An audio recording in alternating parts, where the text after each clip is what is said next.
It's March 25th, 2024. For some of you, maybe still Shushan Purim. Rabbi Kelman is going to be a little late, so I will get started. We're now in part three of the Musar dispute. Let me just, in no particular order, pick up on some things that were said last time. One of the last things we saw is that Rabbi Kelman mentioned this idea of Rav Soloveitchik, how Chazar, he doesn't like singing, and Chazar Sashatz, things like that. And that plays into this idea of the Rav that, or is related to this idea that Chazar Sashatz is not something that we just do, it used to be motzi people who couldn't daven, and it's sort of, we continue doing it. But no, there's independent value, there's like a kiyum. That's why if you notice, real Talmidim of the Rav would stand with their feet together, like they were in their own Shemona Esrei. So I was thinking, and I wonder if anyone, a student of the Rav, knows the answer to this. We don't correct people if they make a mistake in repetition of Shemona Esrei. If someone repeating Shemona Esrei pronounces a word incorrectly, we don't correct them.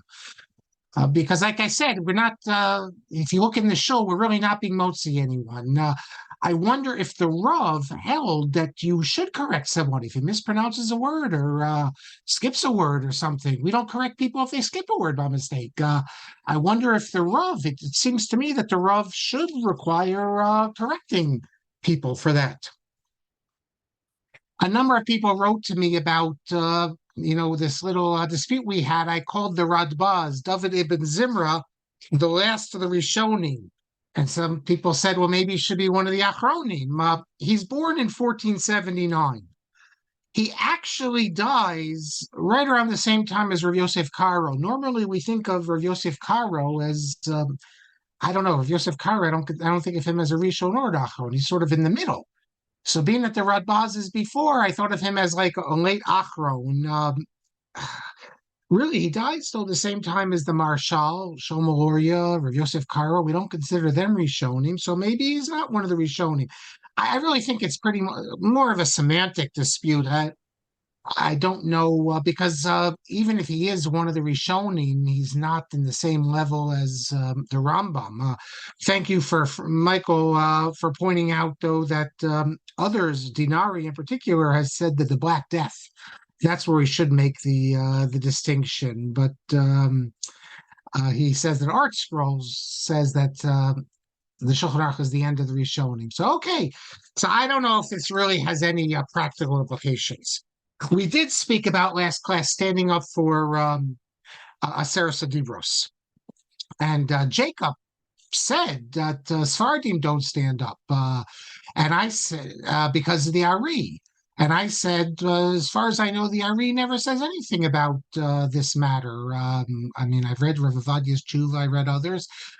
And I misunderstood what Jacob was saying. I thought he was saying that just like the Rambam says not to stand up because you don't want to imply that something is, has more sanctity. That's how I understand the Rambam, by the way. If you just read the Rambam, you could very easily understand it to mean that the Rambam saying that we don't want to show that any psukim have more importance. But I don't think that's what he means. Because if you look in his introduction, if you look in the 13 principles in the Parish of Mishnah, the way he describes the psukim, he makes it clear that all psukim have equal sanctity. And I don't think it makes sense to say that all psukim are of equal importance, because the Rambam himself lets us know that some psukim are of more importance. But in any event, I didn't know the Ari said anything about that. Afterwards, what I found, and this is what Jacob had in mind, was that the Ari says you're never supposed to stand. It has nothing to do with Aseres Adibros or not. That's just Al Pi Kabbalah. According to the Ari, you're always supposed to sit. But there are those who say they make an exception. So, for instance, here's an interesting exception I found just by looking at this. Rav Yaakov Yisrael Al-Ghazi. He was, here, I'll pull up, hold on a second. Where is it? Let's see, Rabbi Al-Ghazi. I got to pull up my page here so you can see if people want to go later. Here, I found it here. from the mid 18th century. He was the Rishon LeZion in Yerushalayim from Smyrna. He wrote a sefer. It's the first one at the bottom you see here called Shalmei Tzibur. Well, if you look in Shalmei Tzibur, actually the section really it's in the second section, which is called Shalmei Chagiga. If you look on page Reish Sadi, he speaks about, first of all, he says that when we read Aseres Adibros, he quotes an earlier authority. He says that we read it with neginos, special singing, and this applies both on Shabbos and on Shavuos. And then he says in section Yud Gimel, he quotes another source, Chet Yud. I have to look up who Chet Yud is. That when we recite it, everyone should be be'ema v'yira. They should have great fear and in awe. When we read the Aseres Adibros, just like Maimon Har Sinai. And he says, even though Harav Zal, that's referring to the Ari, says that you're not supposed to stand in Krias HaTorah, he says, for this Krias HaTorah, Aseres Adibros, you are supposed to stand just like they stood at Har Sinai. And then he says, and this is something I don't know if anyone does it today in the Sephardic world, he says, the Haftarah of Shavuos. It's a Haftarah, it's Ma'aser Merkava of Yechesko. He says you're supposed to also stand for that as well, because it's such an important matter. It's also, he says, Dugma Har Sinai. Furthermore, he says that this Haftarah is special. You're not supposed to have a katan read it. Normally you can. So thank you, Yaakov, for pointing that out. I'll just add, though, there are many Sephardim who do stand for Aseres Adibros. Practice in Morocco is to stand. If you look in Shem Tov Gaguin, I think you pronounce it Gagin. I don't know how they pronounce it in England. In Hebrew, it's written as Gagin, but it's spelled with Gaguine. So Gaguin, maybe is how they pronounce it. But he was the Chacham of the London Sephardic community. He wrote a multi-volume work called Keter Shem Tov, which has minhagim from all over. And he tells us that the minhag in Amsterdam and in London is to stand among the Sephardim. So you have many places where the minhag is to stand among the Sephardim. And as for the Ashkenazim, let me introduce you to a figure whose name is similar to a name we're going to hear about, but he's in America. Where is he? Here he is. Rabbi Tzvi Hirsch Grzinski, a cousin of the famous Reb Chaim Ozer, but he comes to Omaha, Nebraska in 1891. Omaha, Nebraska, my step-grandfather moved to Omaha, Nebraska when he came in the first part of the 20th century. He was the rabbinate there, 1891. So he probably was the biggest Talmud Chacham in America at that time. And he wrote a number of Svarim. You can see where is it? Nope. I don't see it here, but you have there's a Kvarim. The site kvarim.com or .net has information about him. He has two Kvar. He has a Kever. He has a Matseva. This isn't a Matseva. This is on the ground behind, I think, or in front. I don't know where it is, because I'll tell you why I don't know where it is. Because when I went to Omaha, Nebraska a number of years ago, let me show you this. So what did the rabbi do? He took me to see Hirsch Grzinski's grave. And there it is. All it says is Grzinski, but on the ground, maybe in front where the snow is or behind, that's where you have the names that I showed you again. Here, I'll show you again. This is on the ground, which I never saw this. Rav Gonzara Torah. Dies in I guess 48, January, maybe the end of December, 47. Well, in addition to his Sfarim, the journal Yeshurin, Volume 2, published some other stuff from him, and he says as follows. You can find it on page 203. He says, Bechol hamakomos hagdolim be'Europa. He says, in all the great places in Europe, Kamo Irva Yisrael Vilna, Kovno. Remember, Kovno, we saw that Rav Leibel Shapiro, he tried to stop people from standing, but he says, nevertheless, in Vilna, in Kovno, this is a letter he wrote in 1947. He's talking about when he was living there, which was before 1891. Navardik, which is where he's from, V'chein b'shar makomos b'lita v'zamut. And all the rest of the places in Lita, Zamut is what? That's the northwestern part, and all of Lita. He says that Ra'isi sheminagam la'amod kol hatzibur b'shas Krias HaTorah v'lo shamati shepipu al zeh rabbinical hagaonim. So we see that the universal minhag, he testifies, was in Lita was to stand. And finally, as we were ending, a number of you added some questions into the chat. I didn't want to take too long, so I copied them. And just let me just respond to one of them, and that's Chaim. Chaim Hecht, you wrote, well, I mentioned the Rubinstein affair. Remember where Rabbi Yitzhak Rubinstein became the rabbi? He was actually the crown rabbi already. Earlier, 1910, I believe it was. There was an election between him and Rav Tza'ir, Chaim Chernovitz, and everyone, including Chaim Ozer, among the Orthodox, supported Rubinstein. And then we spoke about how after World War I, because he stayed and helped the people during the war, there was a lot of support for him. We dealt with that, and anyone who's interested can see. I think I pulled it up here. Hold on, my screen here. No, I don't have it, I think. Oh, no, I do have it. Okay. Well, I don't need to show it to you, but there's two articles by Gershon Bacon dealing with the rabbinical dispute in Vilna, the election, and the controversy between Rabbi Rubinstein or Chaim Ozer Grudzinski. Now, Chaim said that I said since the Vilna Gaon there was no rabbi in Vilna, and then you point out the fact. So if I said that, I misspoke. I meant since the times of the Vilna Gaon there was no rabbi in Vilna. There was a Rav in Vilna, and the Rav in Vilna was this individual. Where is he? Rav Shmuel ben Avigdor, and you can read. There's actually a very nice Hebrew article in Wikipedia. The English article is not so complete, but there's been a lot written on it. And after them, and the Vilna Gaon opposed Shmuel ben Avigdor, but he had the support of many in the community, including the Hasidim or the proto Hasidim. Even though later he would sign the cherem against them.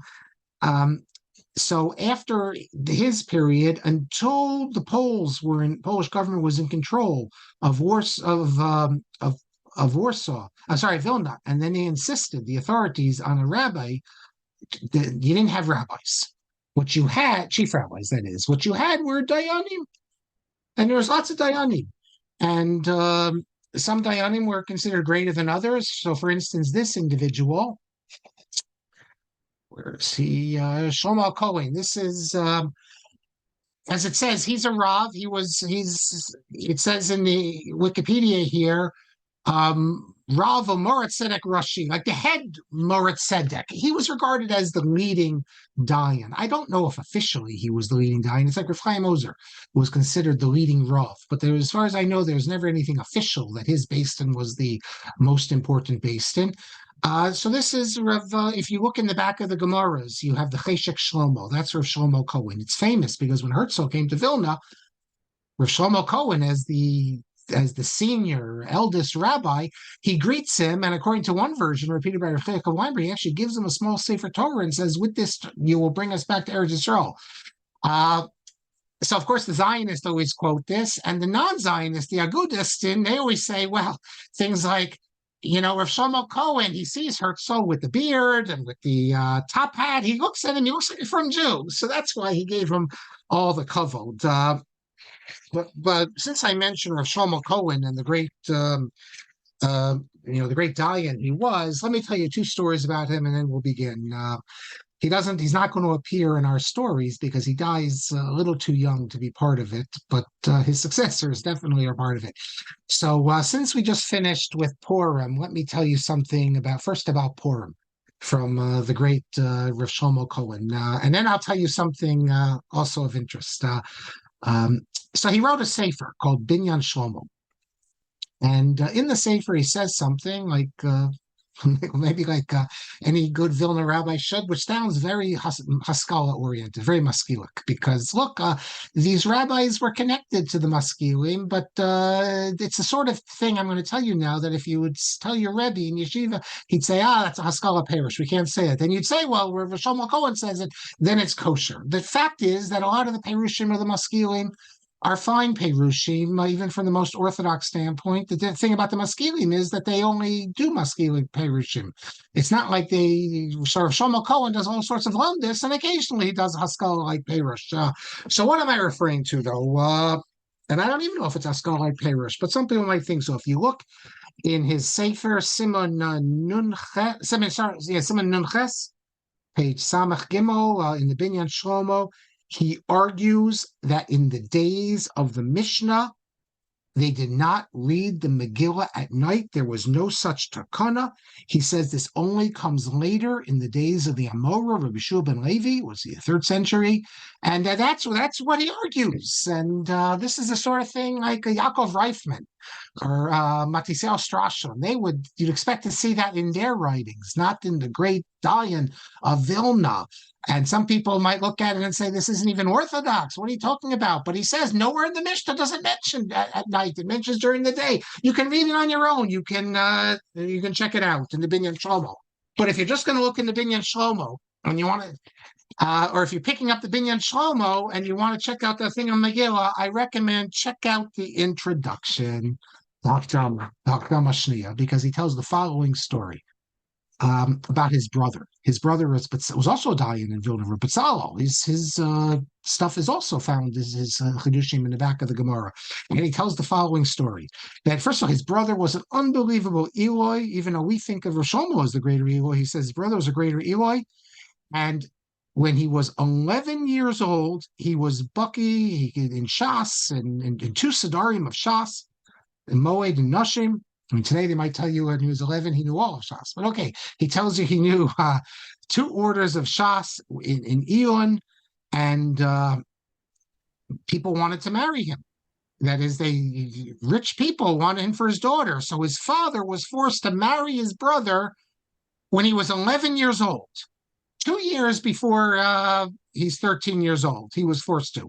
And then he says his father gave an interesting shot. What do we say when you have a child? We're going to raise them up to,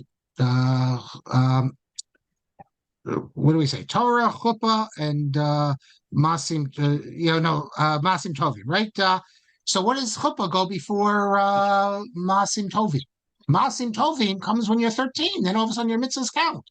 I mean, we would say Masim Tovim before that, but he says Masim Tovim is when you're 13, everything counts. How can Chuppah come before Masim Tovim? Chuppah is at 18. It's supposed to be, at least, according to Chazal, right? So he says that his father, when he married his son, his brother, his father's other son, Shlomo's brother, 11, he says, this is the pshat, that you have a son who's so learned that you have to marry him even before he's 13, because that's when the shidduch is going to be. He says, Al Yadeshi Agadleu Torah v'Yischakim Harbe B'Torah v'Chochma Mamela Yachupa Kodem Amasim Tovim Mishum. He says because Yirbu Alav Kovtzim Harbe. Everyone's going to want to marry him, so you got to marry him off before. But it's here we're talking the 19th century, early part of the 19th century, being married at 11 years old for the boy. Girl, it's one thing. Okay, my friends, let us pick up all the good stuff we got to do today. And we're back in Slutsk. And I think, Paul mentioned last class about Rav Cheskel Abramsky, and I said I thought he was the grandson-in-law of the Ridbaz, and indeed he is. The last thing we mentioned was I said that we're going to remember Meir Feimer, and we're going to see his open letter in just a minute. How the suggestion was that the Ridbaz brought in the Slobodka Bochrim to strengthen his position in the city against the challenge of Meir Feimer's followers. Now, Kamenetsky, making of a Gadol, page 488, he challenges this because he says if you look already years later when the Ridbaz was in Chicago, he writes an introduction there. He talks about a fascinating introduction all about the situation of Jews in America. And he stresses the theme of education. In fact, he even says, look at the Poles. When they come, they open up their own schools, Catholic schools. He says, we need to do this. This was an era before Jewish state schools. So Kamenetsky wants to give us an example of that. The Ridbaz always had a stress on Jewish education. Okay, maybe not. It's not clear to me. But be that as it may, Rav Meir Feimer saw a challenge in this, and I want to show you now something. The opening salvo in the Mussar dispute. That is, when I say the Mussar dispute, I mean the not just like you had criticism years before, Yisrael Salanter sign, but what begins the whole feud, which continues 10 years really going strong in the yeshiva world, and then it became more an intellectual. So when we talk about Chazon Ish's criticism, he's not really part of the Mussar dispute or Rav Kook. That's just criticism, but an active dispute going on. And it begins with an open letter that Meir Feimer writes and publishes it in this newspaper, Hamelitz. As you can see it here, it was a daily. In Adar in March of Adar Sheni of 1897. So first you might want to ask yourself, this is Haskalah newspaper, Hamelitz. It deals also with Inyane Medina, Umada. What's he doing writing in a Haskalah newspaper? Well, there's lots of Rabbanim used to write in Hamelitz. Remember the Russian Rabbanim, the Lithuanian Rabbanim, the distinction between Maskilim and Orthodox, it wasn't so clear. Many of the Rabbanim had half a foot in the door of Haskalah. Many of the Maskilim were big Talmidei Chachamim. It's really it's not like the boundaries in Germany or Galicia. They were very much connected. Now you had people who were sort of out of the fold who would write, like if Yalag Yehuda Gordon wants to write something, Hamelitz will publish it also. Maybe it's comparable to something like the Jewish Week. It doesn't exist anymore. Or today, the Times of Israel. Or if a rabbi has something to say, something important, you can see him publishing it in the Times of Israel, if you would say in English, or in America, the Jewish Week. Agudas figures would write things in the Jewish Week to put their position out. Whatever we can say, maybe it feels a little strange today, but that's how they would do it in those days. And it's the lead article. But even before I get to that, I have to call your attention to something else, though. Forget about Maskilim publishing it. Rabbis publishing Maskilim. Look who the next article is. It begins here, El Hamotzi La'or. Who is it? Daniel Chvolson. So if you don't know who Daniel Chvolson is, I'm going to tell you who Daniel Chvolson is. Daniel Chvolson is the most famous Meshumad in the 19th century. He was a Talmud Chacham, given regular education, never got smicha, fortunately, but given a very good rabbinic education, and then he became an expert in scientific scholarship in Arabic. He had a professoriate in St. Petersburg. He had to get that. He had to convert to get that. And he was a scholar. And he also, although he's an apostate, he always felt connected to the Jewish people. In fact, he famously said about himself, punning on the words of Yom Kippur liturgy, "Ve'achshav shenotzarti ke'ilu lo notzarti." In Yom Kippur, it means something else. What he said it is, now that I'm notzarti, I became a Christian, it's as if I'm not a Christian. In other words, he only became a Christian. The story is that they asked him, Professor Chvolson, what convinced you to convert? And he replied, I was convinced it's better to be a professor in St. Petersburg than a Muhammad in Novozhivkov or substitute any other shtetl you want. So he just did it to get ahead. But he continued to remain connected to the Jewish people, and he was very important. He fought against anti-Semitism. He fought against the blood libel. He wrote numerous pieces defending the Jews, so much so that on his Jubilee, I think his 70th birthday, all the rabbis sent him, got together. They wanted to send him and they did send him a letter thanking him for everything he did to protect the Jewish people, Krias HaTorah. But Rav Chaim Brisker refused to sign it.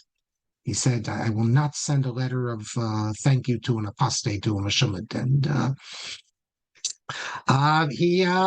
so Uh, that's Reb Chaim. I don't know. Today, there was a time people would say someone who's intermarried. You can never invite someone who's intermarried to address, a Jewish event. And we obviously know today you can't keep to that because in the non-Orthodox world, they're all intermarried, especially politicians. You're going to say you're not going to have a politician event intermarried. So things can change. And um, I mean, if you had an era, if we had someone who was an apostate who was like a big pro-Israel supporter, can you imagine half these people, half the Jews in Congress, more than half, unfortunately, I don't need to go into the details. They are so so bad for us. And I just mean Sanders. You got that woman in California. You got a lot of Jews. They're not our friends. So if we had a Meshulad who was actually helping Israel, I'm sure that the APAC would honor him and the OU might honor him. Who knows? There would be Mahocus in the OU. With Aguda, I don't know if they would. But close and this was really Pikuach Nefesh in the days of pogroms to have someone like that. So, but here you see him. He's still writing for Hamelitz, even though he's an apostate. So fascinating. Okay, so but following that, right before that, the lead article from Mayor Feimer. Now, we live in amazing times because before the Hebrew University, before the internet, obviously, and before in Israel, the National Library put all these old Hebrew newspapers online, how would anyone find the Hamelitz? Harvard actually, when I was there, had bound copies of Hamelitz. The only place in America that has bound copies on the stacks you can go get. Everywhere else, I don't even know if in New York they have bound copies. They have microfilms. In fact, I'm pretty sure they don't in most of the places. But suffice, if you live in Cambridge or Boston, you go to Harvard. Or you're in New York, you go get the microfilm. What do you do anywhere else? Today, within 1 minute, when I saw this article referred to in Dov Katz, I pulled it up within a minute. Any of you can go pull it up. You can see all the Hamelitz. It's unbelievable that what we have access to today. So I'm going to read it from you from the Pomus Musar, except for one little section, because this is the only example I think where Dov Katz. Remember, we said that Dov Katz in the introduction says, "I'm going to give it to you straight. I'm not going to censor Gedol Yisrael. We need to know the history." However, in this one case, he says, I'm going to copy it. Mila b'mila prat levitoi echad ushnayim sheim harifim bioter. I'm going to leave out one or two expressions that are too sharp. Well, years ago, it would have been hard to find the newspaper. Now I found it. I'll tell you what he left out. Okay, so Rameir Feimer, in the opening salvo of the Musar dispute, what's going on here? So he says, he begins by saying, hold on, let me, the whole thing is copied directly in Pomo Musar. He begins by saying that certainly learning Musar, Sifrei Musar, occasionally, often, I should say, is vital, is important. Because our teva is we like to we get haughty and we get we move apart from the way we should be, so we definitely need Musar. So then he says we have to learn the Musar of the Kadmonim, the earlier authorities. Definitely, I make a seder, not every day. This is lifrakim, 100%. So that we can be removed from gaiva and bad midos ras. If you learn the Rambam, you're also learning it in certain sections. And that will put you on the straight path, so you'll behave with God and with people. And therefore, he says, your learning of Torah and your Musar will go together. He says, however, when you learn Musar every day, and then he says,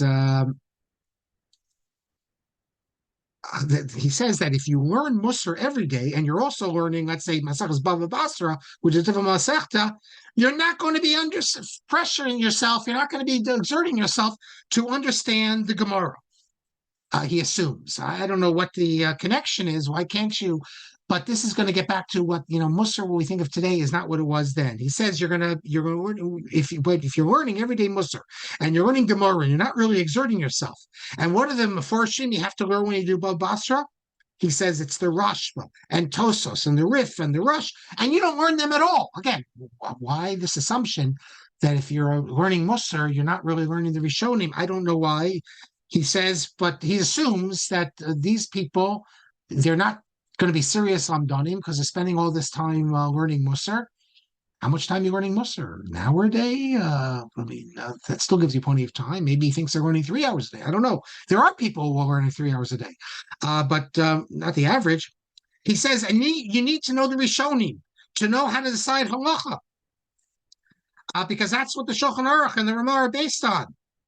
And then you need, when you study the Shulchan Aruch, you need to know the Nosei Kelim, he says, the Sma, the Shach, etc. You need to know all of this. And yet, he says, these people in the Musar yeshivas, you know what they do? He says, they were in Bava Basra, and instead of learning the Rishonim, and instead of learning the comments of Shulchan Aruch, they were in a Ketzosa Choshen. That's what they spend their time on. Okay, where does this idea come from that they only learn Ketzosa Choshen?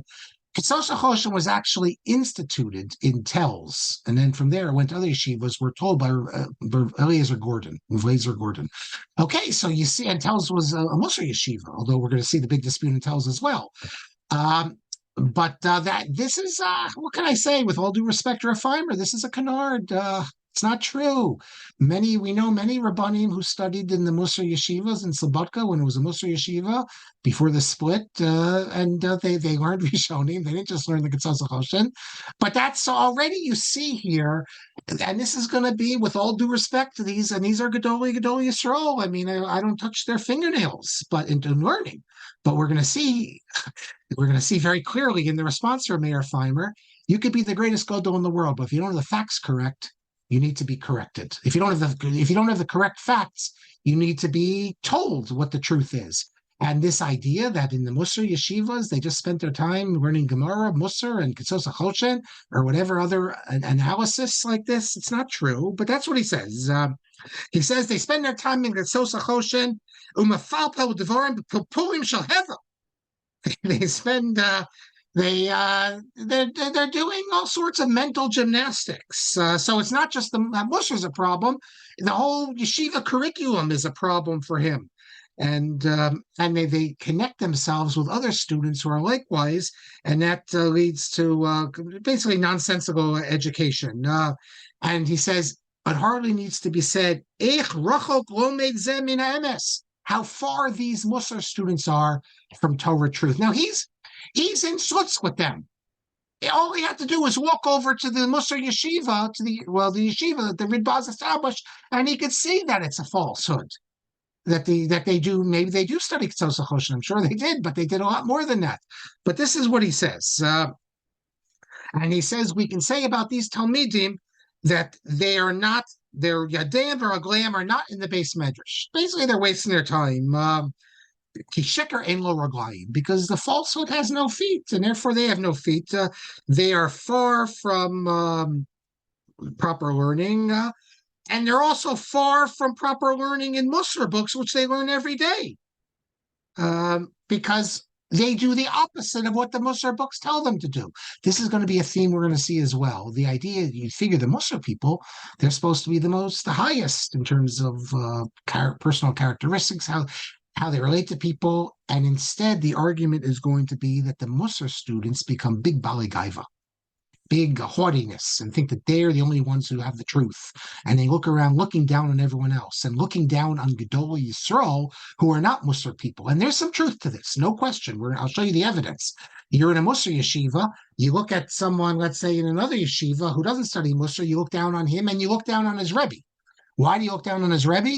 You look down on Reb Baruch Bar Leibowitz, for instance. Why? Because you've been indoctrinated. If you're in a Musar yeshiva, you've been indoctrinated that unless you learn Musar, you can't be a complete Jew. So here you see these people don't learn Musar, and you're also told that even the Rosh Yeshiva need to learn Musar. So it is going to lead to some of this feeling how to, walk the middle path. That's going to be something the Musar people are going to have to learn to do.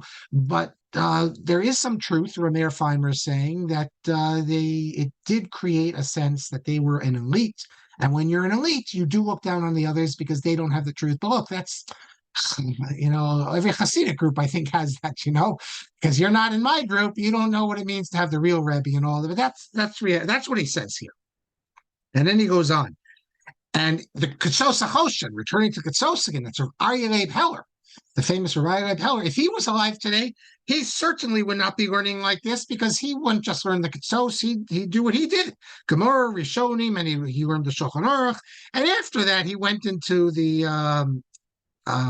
his analysis, and he said he would rebuke them for what they're doing. He says, those Musar students, Hema Hashualim Hamachablim Kerem Hashem, that these are like the wily foxes. They're destroying Torah. These are harsh things. Basically, you're talking about not just Talmidei Chachamim, the ones in Slutsk. We're talking about the greatest of the Slobodka students. And this is what you say about them. He says, Uvali Safek Einam Yodim Shum Din Aburyo. Af Michael Choshen Mishpat. Yes, they don't even know one halacha properly, even Choshen Mishpat, where supposedly they're spending their whole time studying Mussar. I mean, again, this is Motzi Shemra. You can see why the response is going to be so harsh, because I hate to say it, but what he's saying is false. And you can imagine you're in Slutsk and you're studying there and you read this about yourself. How are you supposed to react? On the one hand, you're supposed to have kavod for Gedolim. On the other hand, when the Gadol is saying something which is false about you, totally improper, and it's a libel, are you allowed to defend yourself? If you defend yourself and you say the truth, and the Gadol, if Meir Feimer was a Gadol, he looks bad, because you're embarrassing him probably by showing they didn't have the facts. And that's always been an issue. There'll be many examples in Jewish history where people refuse to respond to Gedolim because they don't want to embarrass the Gadol by pointing out his flaws. So the Rambam says, you can be now loving Ve'enam Olvin. But as far as I know, there's no obligation to do that. If someone could be a gadol, but if he says something about you that's false, you can certainly defend yourself. But he goes on, and he says, he continues, and then he says, he returns. He says, if you study Musar, that's good to study by yourself and to do it for the sake of God. However, if you do it in public, that is, you do it with a group where you have a whole seder where someone bangs on the table and says, for the next hour, now you're all together to be learning Musar. He says, and if you do it, lefarsei matzmo, yirei shamayim, you do it to let people know that you're special. You're working on yourself so you can be yirei shamayim. That it's not something private. It's not something just between you and God. You want the whole world to know about it. Then he says, this is clearly an example of hypocrisy. He says, because the whole point of your learning is just to deceive people, so that they think, just like the Tosfos mentions, you have these Ramayim, these deceivers who would put on tefillin to fool people, to think that they wear it. And he says, he says, these people get together and they do their Musar thing because they want to show we're the tzaddikim. We're the only ones who have the proper path. Look, it depends how seriously you take the language of the Mussar people. The Mussar people did say you need to do this, and if you don't do this, you're missing an important part of Torah learning. So if you're not in the Mussar school, and they said, well, you're missing a part of Torah learning, well, then you might think, well, then they're saying that we're not really learning Torah. But sometimes people say things like that just to build themselves up. They don't actually mean that others are defective. Fine, others they're not learning Musar. It would be better if they did. It depends how seriously you take the language, but he takes it seriously, and he attacks them. He says that, but then he says, but when it comes to the Bachrim, they're not so guilty. Why? They don't know. They're young. Rather, they have been brought to this. They have been led astray by those who've captured them in their nets, by the Menalim, that is, the people who run the yeshivas, the Alter Slobodka. That's what he's referring to, and others. These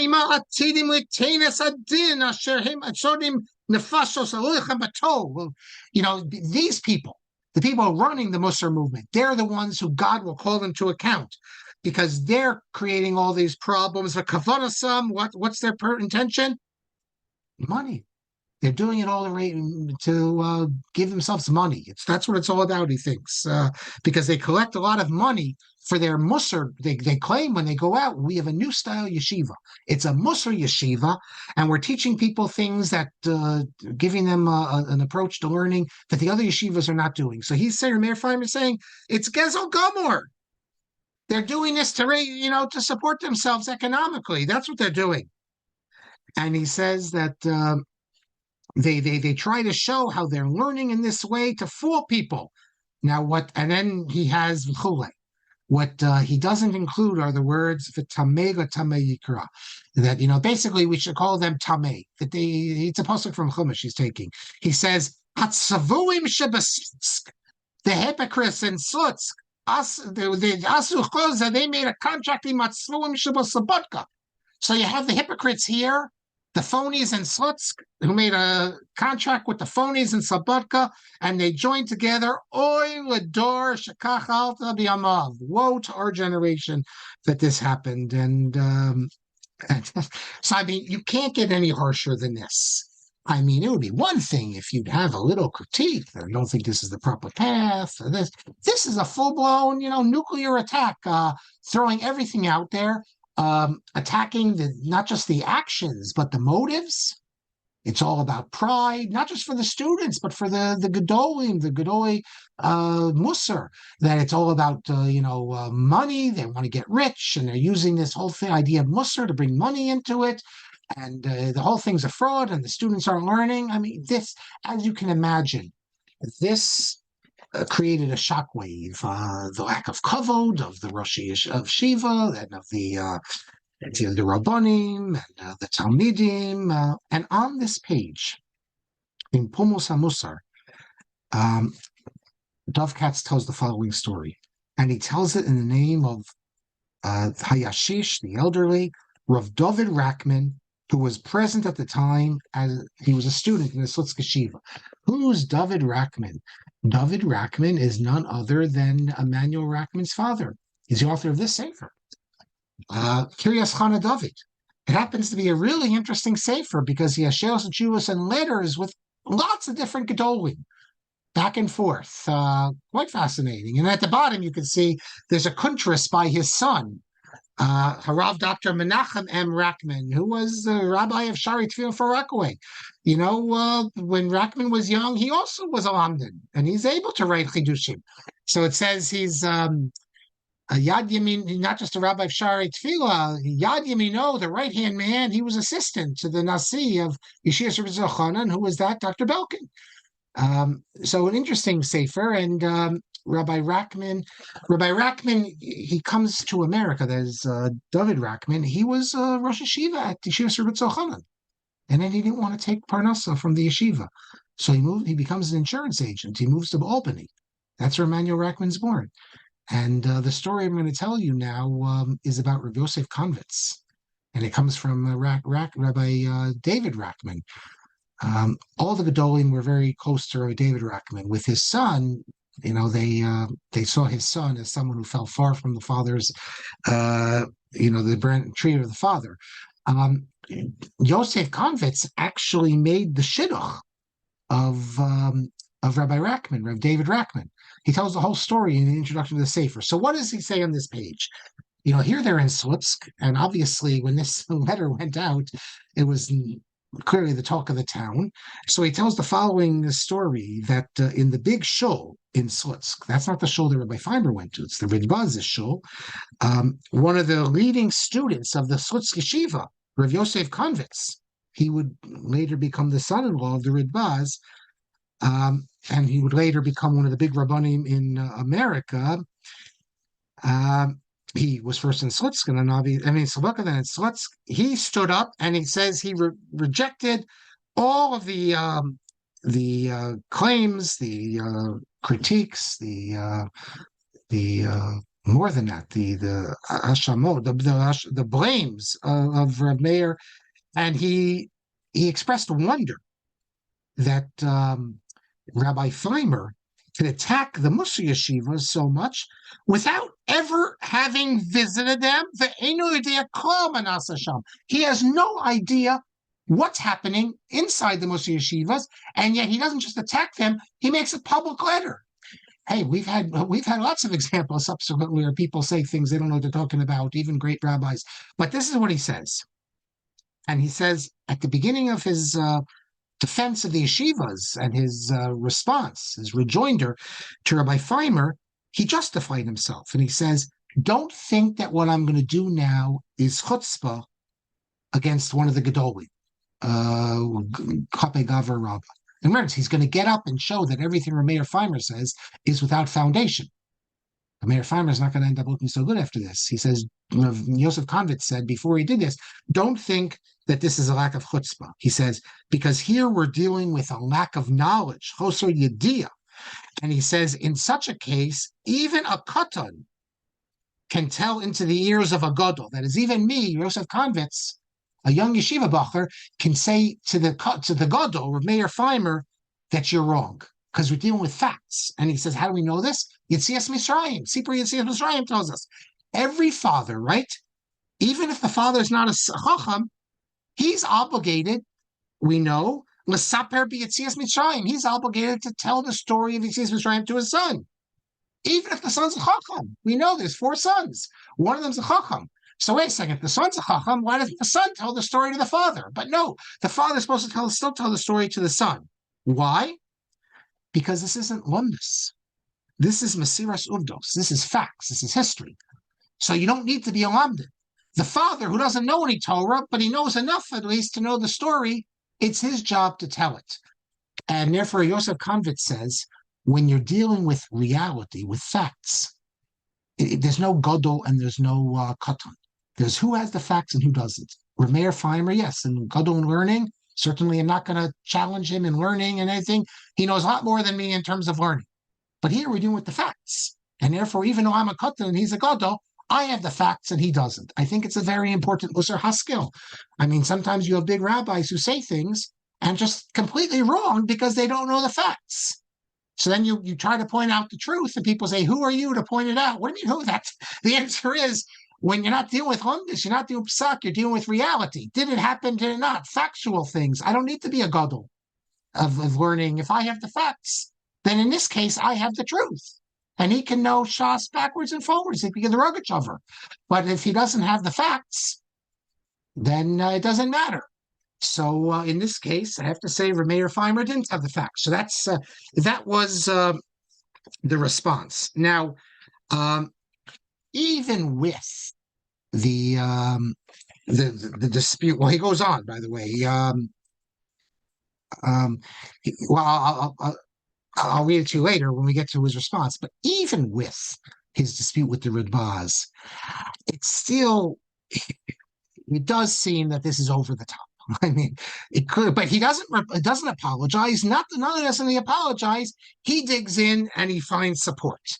In fact, once Rav Meir Feimer, you know, the old story that the hot bath, the one who we say about Amalek, you know, they were the ones to jump in the hot water. It cooled off for everyone else. Once Rav Meir Feimer launched the attack, then everyone else felt comfortable in joining in. And the second rabbi to join him very shortly afterwards, and you can follow this in Hamelitz.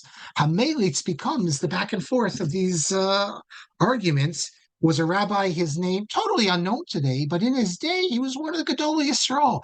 Hopefully, as we go through these courses, you'll learn about Rabbanim who in their time were Gedolei Yisrael.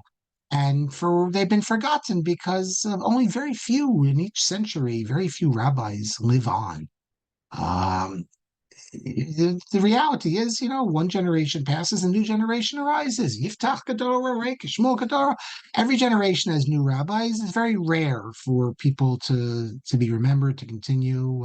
I know one example, however, where the rabbi was totally forgotten and then was resurrected, as it were, the Minchas Chinuch. Minchas Chinuch in his lifetime was not considered one of the leading figures, and after his passing, wouldn't have been really remembered. But then he's rediscovered, as it were, because of his sefer. That's very unusual, though. But it's also very unusual. I think it's like Kierkegaard. If I'm not mistaken, Kierkegaard, in the years after his death, he had to be rediscovered. I think it's it's also that's almost unheard of, but it's also very unusual that 100 years is who do we learn from the 18th century? Who do we learn from the 19th century? Very limited curriculum. That doesn't mean that the people we learn are greater than the others. For whatever reason, they had a now called Toy B'Mazel Feel Sefer Torah Shebeichel, the Zohar says. Yeah, he had a position. If Rabbi Yitzhak Chonan didn't have a position in Kovno, if he had a position in some out of the way little shtetl, maybe he wouldn't have written his Sfarim because they wouldn't have asked him questions. There's all sorts of reasons why things happen. But this rabbi, he was a rav in a city called Zager. His name is Chaim Tzvi Hirsch Broida. Um, Katz in Pumos HaMussar refers to him as Tzvi Hirsch Broida. But that's not his name. His name is Chaim Tzvi Hirsch Broida. And it confused me a lot when I first saw this because there are two Rabbanim, at least I know, there's probably more, named Tzvi Hirsch Broida. One of them was the Rav of Salant in the city, and he's a Rebbe of a Yisrael Salanter and also of Zundo Salant. So I'm thinking, who is this? Wait, what's going on here? After he was the Rebbe, he turned on? I couldn't understand what's going on. And but it's not him at all. And second, there's another Tzvi Hirsch Broida. Let me see how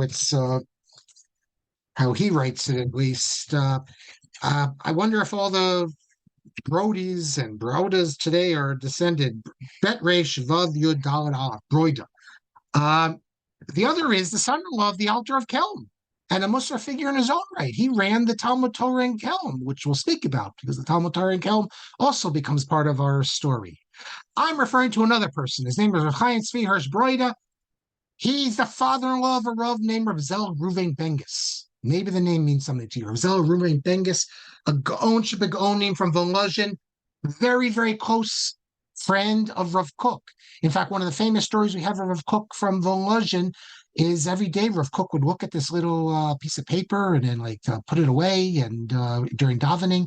And Rav Bengus was wondering, what's he doing during davening? Checking the stock market, whatever he's doing. It's like today, you'd see people with a cell phone or something. So he put it like in his little stender. Rav Bengus went over and looked at it one day, and it said, Shivisi Hashem Onedi Talmid. That is, throughout davening, Rav Kook would take out this piece of paper, Shivisi Hashem Onedi Talmid. And the thing is, though, Rav Bengus, although he's a Lithuanian rabbi, he becomes the head of the Eda Charedis, or one of the two heads. They have the Rosh Av Beis and the Av Beis Din. He refused to take this position when Rav Kook was alive. But he took it, which means he became a bit of a kanoi, but it was not personal. He corresponded with Rav Kook and was very close to Rav Kook, and but whatever. So he had a more separatist position. So this Rav Tzvi Hirsch Broida is the father-in-law of Rav Zel Ruvain Bengus. I happened to have picked up, when you hear the Megillah, you're not supposed to bring a Megillah. Maybe there's a heter. I don't know a heter. You're not supposed to bring a Megillah with commentaries to shul. Shouldn't even have a Megillah, I don't think, with Rashi, because your eyes could start looking down, and next thing you know, you missed the words. You weren't paying attention. It's a problem. However, Shir HaShirim, I never heard that there's halacha. You have to say Shir HaShirim, and that you have to hear every word. So I like to have commentaries for Koheles, for Shir HaShirim. They're long. It takes a long time sometimes. So I try every year to bring a different commentary. So a few years ago, or more than a few actually, probably 15 years ago, I picked up something. It's called Shir Chadash. Shlosha Sfarim Niftachim al Shir HaShirim. 3 Sfarim on Shir HaShirim. So what are the 3 Sfarim? And they give a little introduction about each one. One by a rabbi named Shmuel Einstein, who was he came to America, was a rabbi in Chicago, but first that he was in Lita. Don't know anything about him. I actually haven't looked at his commentary yet. But the next one is from Harav Hagon Chaim Dov Palterovitz. That's what I mentioned. This is Gwyneth Paltrow's family. Her family, lots of rabbis in her family. In fact, she's the only one, she's descended from him, but she's not descended. This rabbi who I just mentioned, son Meir, he wasn't a rabbi. I think all the other sons were rabbis, including Shmuel. He was a business person. He came to America, then he went to London. So she's descended from the non-rabbinic side. But she comes from real rabbinic yichus. And if you go online, there's a video of her with Glenn Diner. He's a professor at Sarah Lawrence, an expert in Chassidus. He wrote a whole book also on Jews and whatever taverns. He's really into social history. So it's him and her, and he's explaining to her all about her forefathers. So that's Gwyneth Paltrow. But then you have the third. It's called Shir Chodesh Al Shir Hashirim by Rav Chaim Tzvi Hirsch Broide. He wrote a number of Sfarim, Lundish Sfarim, and this is actually published in America. And put it out by a rabbi named Gedalia Dov Silverstone. Gedalia Dov Silverstone was the rabbi in Washington, D.C. for like 50 years. He wrote probably 30 Sfarim, but they're all Sfarim in Drush, Agada, Parashon, like Pirkei Avos. I just assume, maybe I'm assuming incorrectly, that he's a good speaker, has good agadic ideas, but of all those Sfarim, none of them are halacha. Okay, he's not at that level. Could be a very fine rabbi. We're not dealing with the level of Sirius Broida, but he published it, and nice commentary, Shir Hashem. Interestingly, in the introduction, he says he got this from his Zel Gravain Vegas' son. That's the family. They sent it to him for him to publish. Because he's also related. His uncle is Osiris Broida. So he says, I published this for him. He says, which is a great sefer. He says, even though in this sefer he writes Neged Hatzionus, he writes against Zionism. Asher ein dati maskim udvarim harbi Bishop Sifra says, even though I don't agree with a lot in the sefer because he writes against Zionism, nevertheless, my uncle, I'm going to publish it. Good stuff. So the second major figure to enter the fray is going to be Tzvi Hirsch Broida. Again, a figure not really known today, but he wrote important Sfarim on real Lundus stuff, on halacha, with Tzvi Hirsch Broida.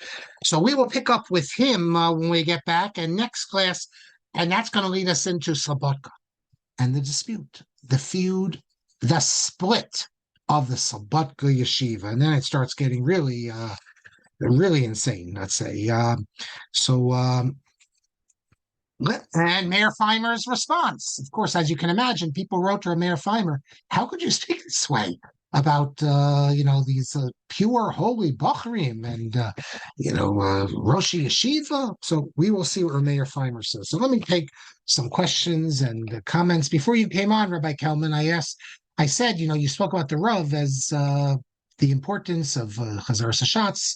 He doesn't have the notion that we have, most people, that we just do it for the people. We started doing it for people who had to be Yotzei, and now we don't, but we continue it. So for the Rav, there's a real kiyum. So I asked, we don't correct people who make a mistake in Chazar Sashatz. Even if someone skips a word, we don't correct them. It keeps going. I wonder if the Rav held you have to correct someone. If he skipped a word, certainly, but even if he mispronounced a word that changes the meaning, we don't correct. But I wonder if the Rav held that it's a kiyum, so you have to. I wouldn't be surprised if he did. Maybe someone. He for sure would. I can't imagine he wouldn't. And you know what? Someone privately sends to me that in Rav Aaron Soloveitchik's brisk yeshiva, they correct for mistakes in Chazar Shatz. So that's obviously a tradition. Yeah. Rav Chaim used to correct for the mistakes on Trupp and laning. Yeah, the Rav also. Instead of a Merchat Tivkat that go and correct you. But you can make a claim that that's, at least for us, that's more important than Chazar Sashatz, that it has to be done properly. But they think it's a kiyum, because for us, Chazar, there is a hector, by the way. It's not just a modern thing. The minhag, as I recall, Menachem Rabinovich is big for saying you don't correct the bar mitzvah boy. I think it's the minhag says you don't correct anyone because it's a busha. Rav Soloveitchik, I think, also held like that. He would never correct the bar mitzvah boy. What he would do, from what I recall, what he would do is he would quietly lane again after the kiddush. He'd get 10 people.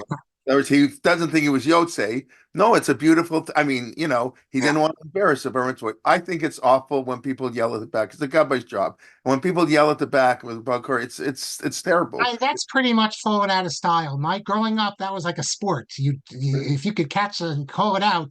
But today, at most shows I'm in, they leave it to if the people on the side, the two gabbayim, don't catch it, then you can. But people don't even if the gabbai miss it, I know a friend of mine who's a rabbi. He says if any gabbai miss it, go to him. Gavra Legavra, and he'll decide if you have to go back and read it again. Embarrassing somebody is a lot worse, and you're going to tell me you should have prepared better. It's Well, you know whatever. what? My son's the gabbai at the Michigan Minyan, University of Michigan, and there they don't really prepare. They don't, so then they actually correct They during have the Megillah hand Esther, which signals, is unusual. So they're Okay, correcting it. that's another. Okay, Uh, Jacob, thank you. I did not know that, Drew. I knew it and I forgot it, that Al-Ghazi was the publisher of Chemdas Yamim. Chemdas Yamim is a very important Sephardic text. It's very beautiful in many respects. Well, it appears to be clear Sabbatian work, whether it was written by Nathan of Gaza or not. Notice I say Nathan of Gaza, because Jews lived in Gaza also. But I did not know that he published it. But even if it is written and it's clear Sabbatian elements, it's a dispute, but it seems to have it. It still has many beautiful things in it. And yeah, Ruth. The small ground stone is put at the foot of the individual grave. Yeah, the problem is I don't know which side is the foot there, because I guess I'm looking at not the foot, because you wouldn't have Hebrew on that side, I guess. Um, when I went to Omaha, it was Rabbi Gross. He's not the rabbi anymore. He says, I'm going to take you. He didn't tell me where even at first. He says, I'm going to take you to somewhere where I'm sure you want to go. And I'm thinking, Omaha, I don't know where I want to go. Omaha. Mutual of Omaha, like the insurance company. That's all I know about Omaha. But he took me to, I knew Rav Chaim Musar Ginski, but I just never thought going to his kever. There might be other rabbanim in his kever buried there too, in that cemetery. Frankel says the rabbinical election and other stuff are well covered in Israel Cohen's Vilna, JPS publication of the 40s. Yes. And in Hebrew, you have it in the book, his name escapes me, Klausner's book on Vilna. But now we have two nice articles by Professor Gershon Bacon from Bar-Ilan University. One, the one they really repeat on the articles, but I am going to point out something. Actually, I forgot to mention it. He repeats a good deal, but one of them is focused on three rabbinic controversies. What he points out in one of the articles is this gets back to the thing I told you about David Lichtenstein, about the irreligious. He's saying 95% were irreligious. Well, if you look in 1928, the election results it shows you the division of the Jewish community to the election of the council of 25 council seats. The Orthodox had 6 of them. That is, you had Aguda Mizrahi, and then you had Achdus. Achdus was another Orthodox party organization. In fact, one of the leaders of Achdus was a rabbi. His name was Yehuda Graubert, the Chavali Ben Imim. He made the Eruv in Toronto. A real good Israel, but he's a Mizrahi guy, an Achdus guy. They don't talk about that today, but he was completely Mizrahi. And the economic groups, so what he calls the artisans, the merchants, the different parties, they won a total of 10 of the 25 council seats. So the fact is that you'd have a number of Orthodox people who would vote for those as well. If you're a lower, if you're a working class type of Orthodox Jew, I could see you voting for that also. But so you got to figure that 7, maybe 8%, 8 of the 24 seats. So you're talking between a quarter and a third were Orthodox, because I'm assuming no non-Orthodox are voting for the Orthodox parties.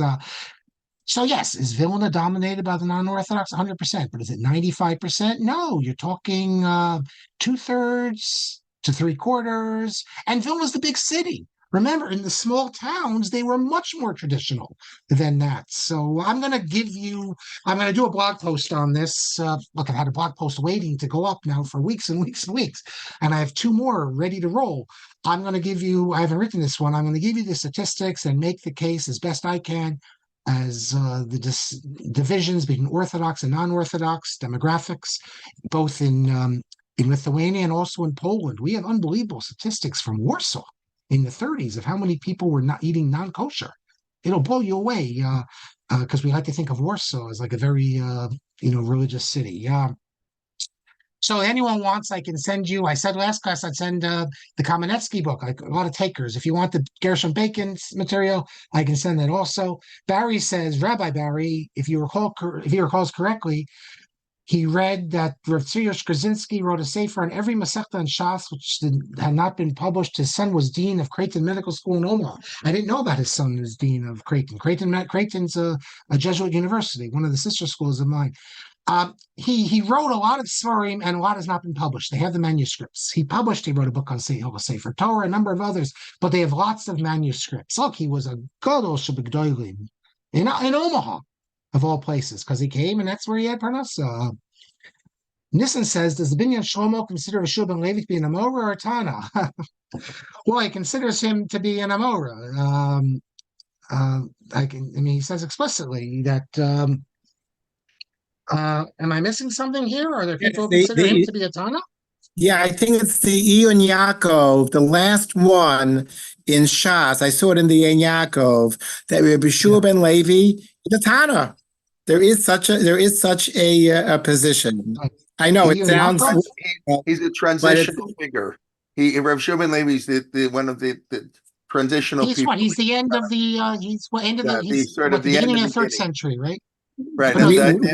But reading the Megillah at night is never mentioned in the Mishnah. That Kiddush of that you said, of course, it's never mentioned. Practically, only Rav and Reb Chia are the transitional, and Reb Shua ben Levi is. But there is such a position.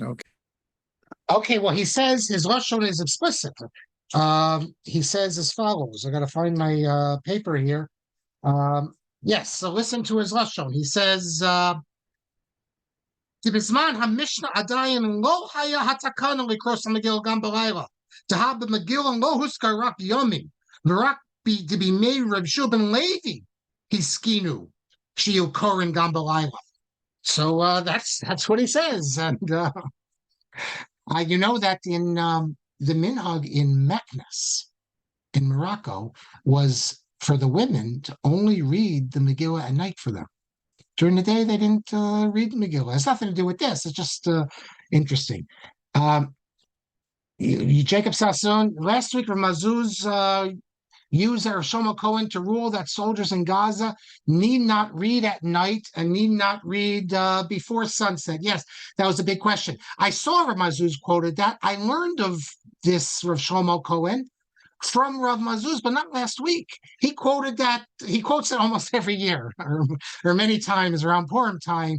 He will quote that. So look, at the end of the day, the argument is that at nighttime it's of a lesser look. During the daytime, it was matakin by Nevi'im, but this is of a lesser significance. Rav Mazuz, he has these things which he finds that no one else knows about, and then he repeats it every year.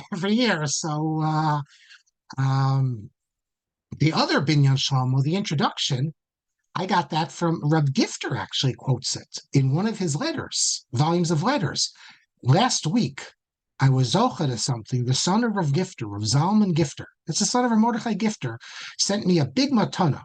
If any of you from Lakewood, you can tell him I thank him publicly. He sent me, I think, 8 Sfarim. I have one of the Milei de Igros I had. And these are interesting because Rav Gifter's letters on politics and everything. So he sent me a big, including Haggadah Shal Pesach, a giant package of 8 Sfarim.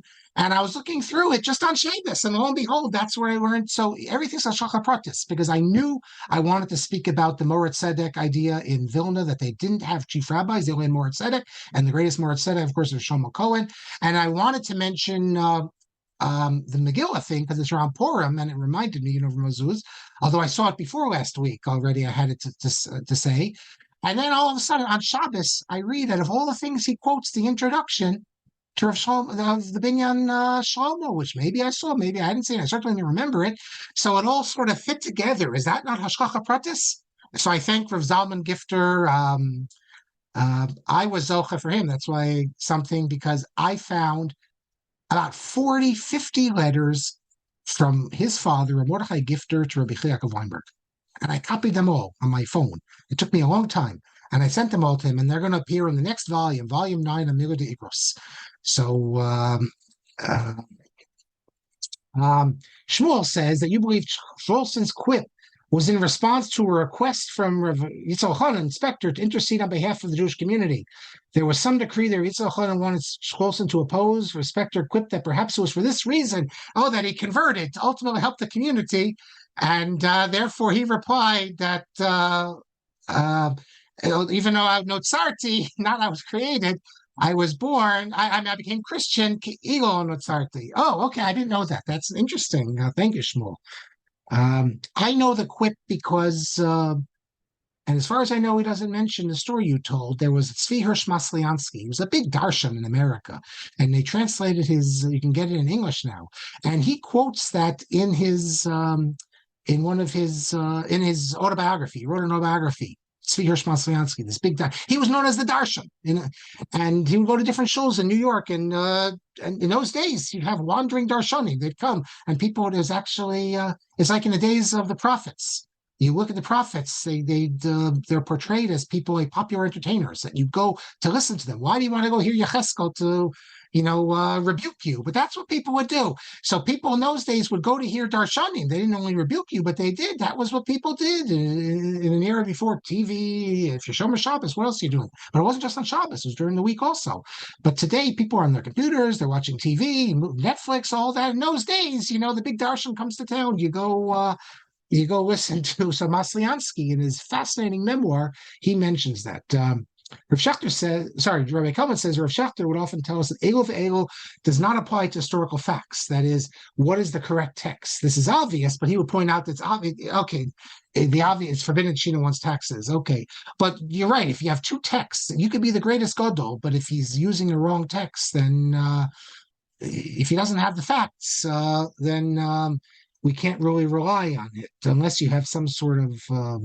I think it's actually a Rashi in Ksubis, if I'm not mistaken, to look it up. I think Rashi in Ksubis mentions that when they're having the Amoraim are arguing what the Tana said. That happens all the time. What the Tana say? You cannot say Elu ve'Elu. One of them is right and one of them is wrong. The source you're referring to, Rashi and Ksubis stuff, Nun Zayin Omad Aleph. I remember it because knows. Nun Zayin Amad Aleph. I think it's Dibay Maskul Kamash Malan. I thought it was on Nun Zayin, but I wasn't sure. Okay. Okay, well, that's when you ever have an agad. Also, when it's talk about historical facts, everything is Torah.